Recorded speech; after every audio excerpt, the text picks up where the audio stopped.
Welcome to our seminar about streamlining our weekly learning plans. I would like to start by acknowledging and affirming that you know what your students and their families need. You are providing instruction according to those needs. The ideas and suggestions in this seminar are simply meant as food for thought. I'm going to be using the term parents to reference guardians, grandparents, older siblings, and all of the other adults that are supporting our students at home. Let's think of our weekly learning plans as that anchor document that our students and parents use for the entire week worth of learning. Obviously, it communicates those important tasks and additional information. Let's recall that it's called a plan. It doesn't necessarily need to include every minute detail, however important. Use that as a frame of reference as we go through today's seminar. Our goal today is to think about deciding and communicating the most important information on our weekly learning plan so that it's easy to follow by all stakeholders. Let's think about this. Most of us, when we start something new, we need all the details. We definitely need to dig into the instruction manual. But most of us would rather start with the quick start guide just to get going so that it's not so overwhelming. Streamlining might be a way to do just that.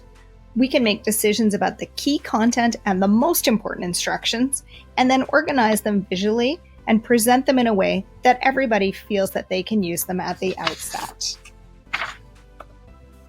Let's reconsider our audience. We're doing our best to provide an incredibly in-depth instruction and learning activity for students.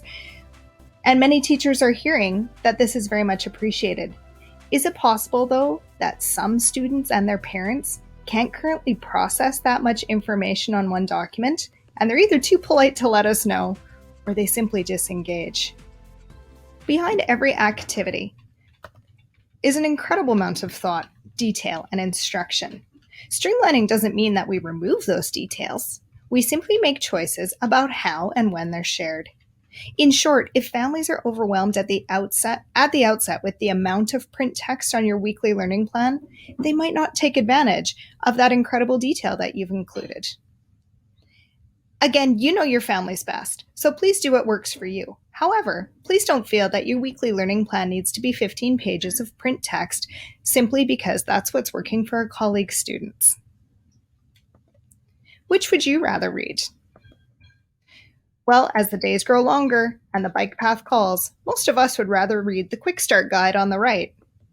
The secret is, it's the same information. It's just organized and presented differently. So when we're deciding what goes on our weekly plans, we might just think, how important is it? Is it absolutely critical to helping our students meet the learning goals of those big rocks? Is it information that, while important, could be shared elsewhere so that it's not quite so overwhelming? And if it is important enough to be on our weekly learning plan, could the print text simply be finessed so that it's a little more palatable? What do we stand to gain by streamlining our plans? Increased or continued engagement, and we lose nothing. As we consider how we decide upon and communicate the most important information on our plan, let's ensure that we're streamlining so that our students can spend their time thinking about the amazing lessons that we're preparing, rather than spending their brain power deciphering print text.